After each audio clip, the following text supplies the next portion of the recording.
2020 has been a difficult year to get through for many reasons, but there has been a medium for people to escape from the world we live in and explore new worlds and adventures found in video games, movies, books, and TV shows. The biggest instance that comes to mind is when Animal Crossing New Horizons released back in March, giving people something to preoccupy themselves in the midst of the lockdown. Also, the release of Avatar: The Last Airbender onto Netflix, as well as other shows, provided some aid as well. Due to the pandemic, there were a lot of delays in video games being pushed back, so 2020 was fairly slim in terms of new releases.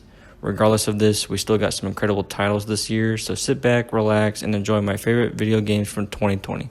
The first game that I got around to playing this year is actually Animal Crossing New Horizons, and managed to put in over 350 hours into it. No, it's not one of those games known for its storyline or dynamic gameplay, but rather something you can just relax in.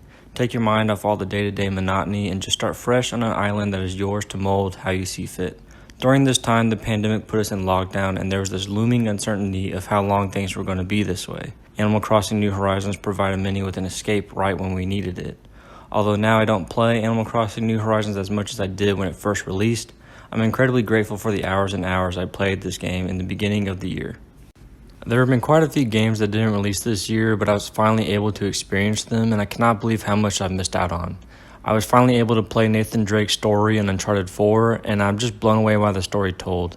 Probably would have to say that Uncharted 4 is my favorite installment in the series, even above Uncharted 2, which is probably an unpopular opinion, but oh well. I said what I said, As and always. I'm not changing on it, okay? I've also been able to play God of War finally, and that game just left me completely in awe. The compelling story and character development of Kratos truly makes this game one that everyone should play. God of War is one of those rare experiences that you don't get to experience often, comparable to Breath of the Wild and Spider-Man. One of those games that after you finish it, instead of feeling accomplished that you've beaten the game, you're instead left with the feeling of knowing the adventure is over and you won't get that first time experience anymore. However, the adventure, the story, and the bond between Kratos and Atreus truly make this game one that I'll keep coming back to again and again regardless. Persona 5 is one game that I typically would never have taken a second look at just because the style and gameplay didn't seem very appealing to me. Granted, even having played the game, I still feel very much the same way about the gameplay. However, this game is one I can't believe I waited so long to play. It very much doesn't feel like a game, but more of an anime that you're able to play and see the story unfold.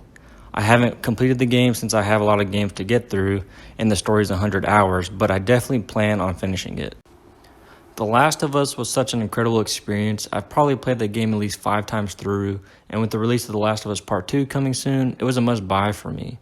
It's been a full 7 years of development from the first installment, so I knew it would be something incredible to experience yet again.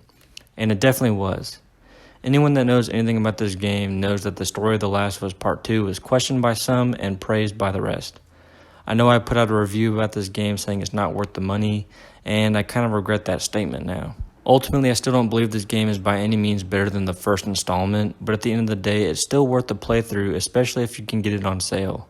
Although I said this game is an incredible experience, I didn't enjoy it enough to play it again. I think that may be largely due to the grim nature of the stories that are being told from both Ellie and Abby. Whereas in the first game, the game was still very much dark, but the story was more hopeful in the end, which came as more appealing to replay. After finishing the game, I was wondering what to play next, but then Ghost of Tsushima came out. Ghost of Tsushima is one of those rare experiences I get to have with a game that I don't get very often. As I mentioned earlier, I put it on par with God of War, Breath of the Wild, and Spider-Man, as a game that you wish you could replay for the first time again. The story of Ghost of Tsushima is by no means the best story I've ever heard, pretty typical actually. However, the characters really make the narrative more enjoyable, and the setting of feudal Japan is probably the biggest reason I kept coming back to this game. Knowing that the team traveled to Japan to capture a more realistic representation of the landscape of Tsushima really makes you feel like you're back in time traversing the lands of Japan. It's one of those games where exploring the open world is the biggest excitement, like in Spider-Man and Breath of the Wild. Some open world games can fail to create a truly captivating setting to where the exploration can feel like a chore to the player. In Ghost of Tsushima, this was not the case by any means.